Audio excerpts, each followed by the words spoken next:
Oke guys, welcome back to Crypto Indonesia bersama gue Toshi, di mana kita akan membahas segala sesuatu yang berhubungan dengan cryptocurrencies dan blockchain.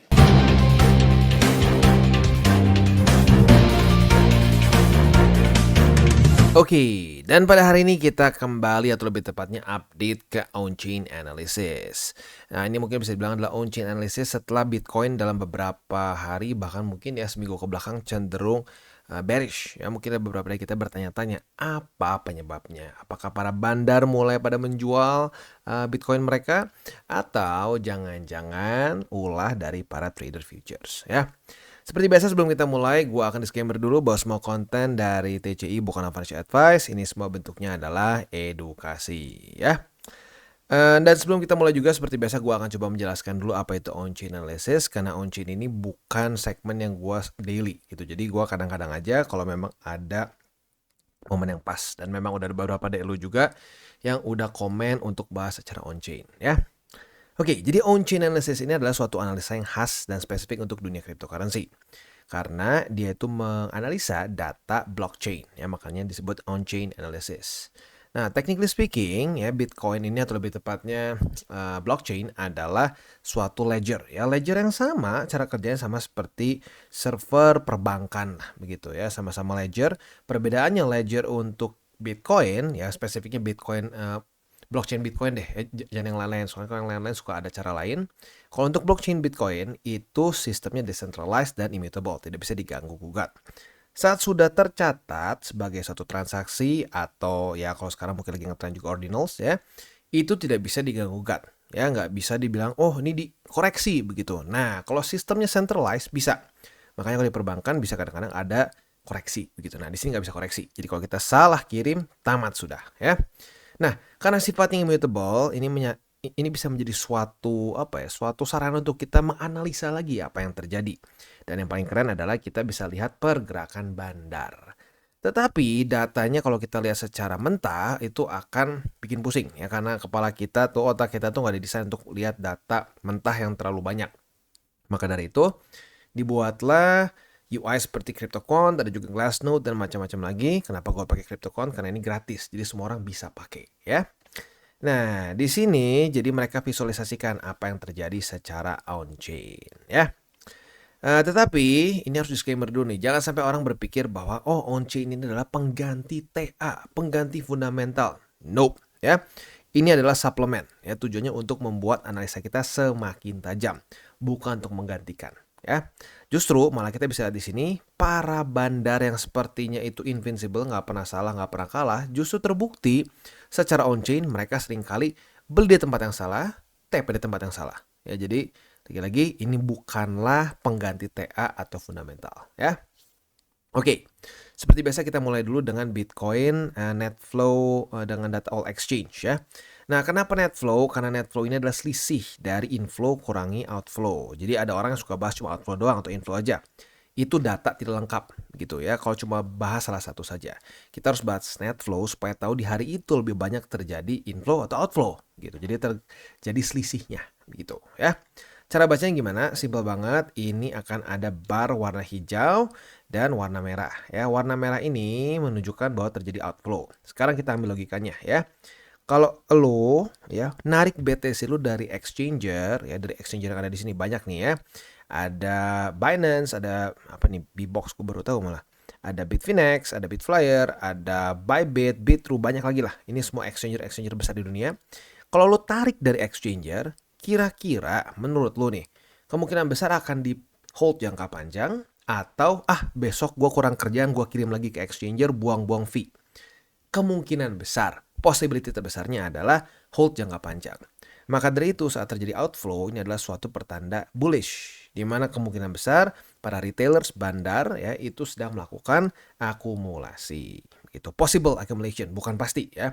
Karena kita nggak ada data spesifik dia ngapain dengan si Bitcoinnya. Bisa aja dia kurang kerjaan, tarik ke wallet yang di luar dari exchanger terus dikirim lagi, buang-buang fee. Ada aja yang kayak gitu ya. Nah, tetapi secara garis besarnya kalau kita berpikir dengan logisnya adalah dia akan hold lebih jangka panjang gitu ya.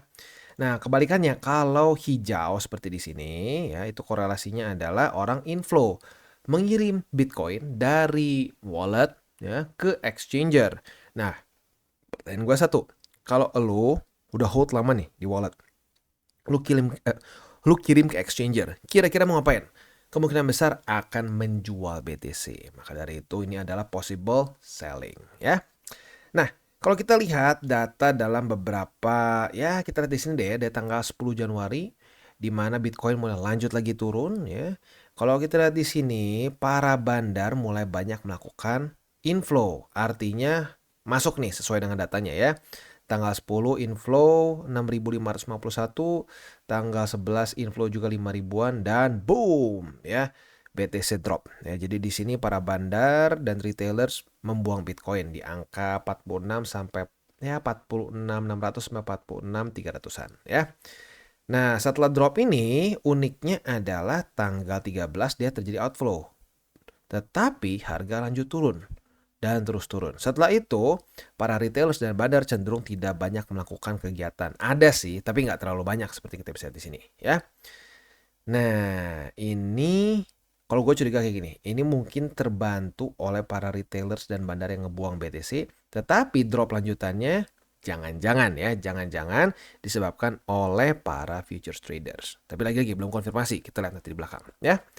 Nah, ini data retailers dan bandar. Selanjutnya kita akan ambil data dari para miners. Cara kerjanya sama persis, sama-sama net flow, tetapi perbedaannya yang dilihat adalah wallet-wallet yang berhubungan dengan mining pool terbesar di dunia, seperti ada Bitfury, Binance Pool, Bitminter, dan seterusnya ya. Nah, kalau kita lihat di sini ya, datanya mirip-mirip nih. Dari tanggal 10 sampai tanggal 11 terjadi banyak terjadi banyak inflow ya. Nah, setelah itu drop, dan lucunya sama juga nih tanggal 13-nya, sama-sama tanggal 13 di sini ya. Tanggal 13-nya itu mereka terjadi outflow ya. Mereka berpikir kayaknya akan bounce di sini. Tetapi ternyata lanjut lagi drop. Nah, setelah itu tanggal 16-nya setelah terjadi suatu higher low, di sini tuh lower high ya. Nah, tanggal 16 terjadi lagi inflow besar-besaran dari miners. Jadi kayaknya mereka melihat, oh ini kemungkinan akan higher low, lower high kebalik ya, lower high. Nah, di sini mereka TP ya. Nah, tapi besoknya kegocek lagi. Dia pikir akan mantul, outflow lagi. Ya, jadi bisa dibilang ini para retailers dan bandar, terutama bukan retailers tapi miners ya. Miners ini cenderung bingung karena setelah itu dia ada inflow besar, ada outflow besar, dan seterusnya ya. Sementara para retailers dan bandar cenderung mengurangi aktivitas penjualan dan pembelian BTC mereka ya. Nah, jadi secara spotnya ini datanya inkonklusif ya. Di awalnya mungkin sama nih. Di awalnya mereka para retailers dan bandar sepakat bahwa ini kayaknya buying the rumor and selling the news. Jadi mereka cenderung menjual BTC mereka secara spot. Tetapi setelah dia lanjut lagi turun, BTC seperti yang kita bisa lihat di sini membuat suatu lower low, lower high, lower low, lower high, lower low. Mereka untuk para retailers dan bandar cenderung lebih hati-hati dan tidak banyak melakukan aktivitas. Sementara para miners dan ya para miners aja ya bingung di sini. Dia ada outflow besar, inflow besar, dan seterusnya. Kalau seperti ini, ada possibility besar yang membuat market lanjut membuat lower low dan lower high adalah leverage nih ya. Nah, para futures traders. Tetapi lagi-lagi belum konfirmasi. Untuk konfirmasinya kita langsung lihat aja datanya. Tetapi sebelum kita masuk ke sana, kita akan dengar dulu pesan-pesan dari sponsor kita pada hari ini. Oke, today's video is brought to you by Bybit. Di mana di Bybit ini kita bisa melakukan berbagai macam hal, ya mulai dari yang newbie sampai yang sudah advance. Buat mungkin lo merasa bahwa, aduh bang, gue masih nggak ngerti nih TA, gue masih nggak ngerti charting dan seterusnya, tapi pengen akumulasi, pengen DCA murni. Bisa, lo tinggal masuk ke sini one click buy, di mana lo bisa pilih lo mau pakai apa ya fiatnya. Lu tinggal pilih juga asetnya apa ya. Misalkan lu pengen akumulasi BTC, misalkan setiap hari Senin jam 7 pagi, misalkan gue pengen akumulasi BTC sebesar 100.000 rupiah misalkan ya, lu bisa langsung lakukan di sini. Bisa peer to peer, bisa Dana, Bank BRI, dan lain-lain. Ini gila ya, bisa pakai BCA Mobile dan seterusnya. Jadi Bybit ini memang cocok banget buat orang-orang yang tinggal di Indo ya, bisa langsung pakai bank-bank yang memang sudah biasa kita pakai di Indo ya. Nah, Buat yang intermediate sampai advance juga di sini ada spot, nah, dan juga ada leverage tokens, dan tentu juga ada derivatives trading, di mana kita bisa menggunakan kontrak yang USDT maupun USDC. Jadi di sini lu bisa pakai USDC ya, karena nggak semua exchanger bisa menerima untuk futuresnya pakai USDC ya. Dan tentu juga lo bisa earning bunga juga dari kripto lu dan lain-lain. Dan tentu juga di sini kita bisa melakukan copy trade ya, di mana copy trade dari Bybit ini sudah cukup terkenal ya, dan kita bisa mendapatkan keuntungan juga. First copy trade kita bisa ada protection 100 USDT loss coverage ya, dan seterusnya ya. Jadi buat lo yang tertarik bisa silakan pakai, klik di link referral kita di bawah. Oke, dan sekarang kita masuk ke Bitcoin Estimated Leverage Ratio ya, dengan data all exchange ya, ini supaya lebih akurat tentunya ya. Cara pakainya gimana bang? Atau sebelum cara pakainya, ini sebenarnya apa sih? Ini tuh menghitung berapa besar leverage yang dipakai on average. Jadi simpelnya ini garis warna ungu atau biru, semakin dia tinggi semakin besar leverage yang ada di dalam markets. Jadi buat lu yang buka posisi future sekarang ya, nah berarti lu masuk ke salah satu di sini ya, salah satu statistiknya ya. Cara pakainya gimana? Simple. Si indikator ini ya, atau lebih tepatnya data on-chain ini bisa menunjukkan possible short squeeze atau long squeeze ya. Kita ambil contoh untuk short squeeze itu ada di short squeeze kita ambil di sini kayaknya ya. Nah ya, jadi kita bisa lihat di sini leverage cenderung naik, harga bisa konsolidasi, bisa juga trending down, tetapi tiba-tiba harga meningkat.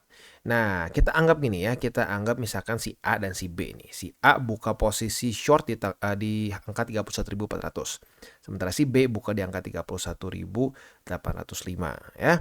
Untuk harga likuidasi si A itu di sini ya, di 32.141. Sementara si B itu di sini sedikit di atasnya 32.298. Jadi ada selisih sekitar $100 ya. Nah, awal mereka happy nih. Nah, turun, asik, profit ya. Tiba-tiba harga naik, boom, harga naik. Si A yang tadinya profit kena cut loss, bukan cut loss, kena likuidasi ya. Nah, likuidasi dari posisi short tentunya akan membuat harga cenderung lebih meningkat. Kenapa? Karena berkurangnya selling pressure. Nah, jadi saat si A terlikuidasi, harga naik dikit. Waktu harga naik dikit, si B yang harusnya aman kena juga likuidasi. Nah, inilah efek domino yang sering kali kita sebut sebagai short squeeze. Pertandanya apa? Drop di dalam si estimated leverage ratio dengan harga yang meningkat secara cukup tajam gitu ya. Nah, itu untuk short squeeze. Untuk long squeeze ya sebenarnya nggak perlu jelasin, tinggal dibalik aja logikanya ya. Posisi long yang overconfident berpikir akan lanjut naik, ternyata tiba-tiba drop. Nah, mereka terlikuidasi dan efek domino ya. Gua harap kebayang. Nah, kalau kita lihat di sini apa yang terjadi. Nah, di sini sedikit lebih nggak terlalu jelas nih ya, karena kalau kita lihat kemarin tuh di tanggal 10 Januari leverage meningkat ya. Leverage meningkat dan ya lu lihat sendiri di sini ya, harga drop di waktu bersamaan, estimated leverage ratio lanjut naik. Begitu. Jadi ini datanya nggak seperti biasanya jujurnya ya. Nah, tetapi kita bisa di sini si leverage naik lagi, dan tiba-tiba kita bisa di sini mulai drop. Nah, artinya di sini terjadi squeeze ya. Nah, squeeze apa kira-kira ya? Estimated leverage ratio-nya turun dan harganya meningkat sedikit. Nah, ini adalah short squeeze. Tetapi besoknya kebalikannya lagi kena long squeeze. Jadi ini kayak atas kena bawah kena ya. Jadi bisa dibilang kemarin ya ini kombinasi dari para futures trader yang longnya terlalu overconfident, yang shortnya juga terlalu overconfident dan kena atas bawah ya. Jadi mungkin ini dia penyebabnya ya, bisa dibilang campuran dari spot yang dibuang oleh para retailers dan bandar di sini yang menyebabkan harga drop. Setelah drop, kita bisa di sini para trader futures cenderung berspekulasi di sini, kena short squeeze, kena long squeeze sehingga dia lanjut turun. Tetapi secara overallnya ini menunjukkan bahwa memang secara pada dasarnya momentumnya cenderung bearish karena jelas dia membuat lower low, lower high, lower low dan lower high lagi ya. Nah, sekarang pertanyaannya adalah apa yang bisa membuat dia lanjut lagi naik ke atas? Kalau menurut gua Yang mungkin kita harus perhatikan sekarang adalah si TA-nya nih ya. TA-nya buat lo yang belum ngikutin bisa nonton di DCWT di mana kita akan bahas daily lah ya. Mungkin ada 1-2 hari yang bisa kelewat, tapi in general kita usahakan ya konsisten mungkin daily gitu ya. Nah, jadi kurang lebih seperti itu ya, gue simpulkan lagi secara spotnya terjadi penjualan nih ya, penjualan di tanggal 10 dan tanggal 11 ini penjualan terjadi oleh para retailers, bandar, dan miners. Setelah itu terjadi spekulasi yang dilakukan oleh para futures traders yang membuat mereka kena short squeeze dan long squeeze. Tetapi sekali lagi secara polanya, secara pola TA-nya mereka cenderung bearish ya. Nah, selanjutnya kalau kita di sini kita akan masuk ke MVRV ratio. Nah, MVRV ratio ini simpel banget, cara penggunanya sangat mirip seperti RSI ya. Anggap titik-titik merah ini 70, titik-titik hijau ini 30 ya. Di sini overbought, di sini oversold ya. Nah, buat lo yang sudah sering nonton on-chain ya tahu bahwa ya buat lo yang sudah akumulasi nih, gue udah ngomong dari waktu di sini, udah akumulasi aja BTC, nggak apa-apa ya. Naik turun nggak apa-apa. Karena secara historically speaking, saat Bitcoin di bawah dari angka 1, ini menunjukkan bahwa dia sedang oversold, lihat sendiri ya. Berarti kalau buat lo yang waktu itu dengerin on-chain, lo beli Bitcoin di angka 20.000, di 19.000, yang paling gila adalah di sini, di 17, 15, 16 ya. Asik banget kalau dari posisi situ sampai sekarang itu udah 100% lebih ya. Nah, kalau sekarang gimana Bang? Kalau sekarang secara MVRV udah sedikit, ya bukan udah sedikit ya, tapi udah telat. Tapi nggak apa ya, buat lo yang ketinggalan secara MVRV bisa ikutin DCWT sekali lagi ya. Oke, jadi kurang lebih seperti itu gambarannya ya. Overall, kita memang dalam masa-masa mid cycle ya. Gue udah bahas di DCWT tadi pagi. Mid cycle ini adalah suatu fenomena di mana Bitcoin kena Fibonacci level 0,618. Lagi-lagi buat lo yang mungkin bingung ini ngomongin apa ya. Nah, lo harus nonton DCWT karena itu masuknya ke TA, ini on-chain ya. Nah, kalau udah kena situ, ini dari cycle ke cycle, udah kayak udah kayak satu pola yang terus terulang, nggak tahu kenapa ya, karena lagi-lagi market itu memang suka bergema gitu ya, mereka suka melakukan hal yang mirip seperti cycle kemarinnya, nggak sama persis, tapi mirip begitu. Nah, jadi ya kalau mau lu pengen terus akumulasi ya, walaupun not the best seperti di sini, ya boleh nonton DCWT ya. Oke, jadi kurang lebih seperti itu untuk on-chain kita pada hari ini. Seperti biasa gue ingatkan, jangan pakai uang panas, jangan over leverage, dan berpikirlah jangka panjang untuk kripto. Dan buat kalian yang belum nonton DCWT atau Daily Charting with Toshi, bisa klik di sini, di mana kita akan daily chart your favorite cryptocurrencies. Dan buat lo yang belum mengerti juga mungkin mengenai chart, candles, dan hal-hal lain, bisa juga klik di sini, ada tutorials with Toshi. Dan buat lo yang pengen mendukung TCI, salah satunya bisa menggunakan link reflektor di bawah. Dan jangan lupa juga untuk join Telegram group, di mana kita bisa ngobrol-ngobrol santai mengenai dunia cryptocurrency secara 2 arah. So jangan lupa untuk like, subscribe, click the bell icon, and see you on the next video.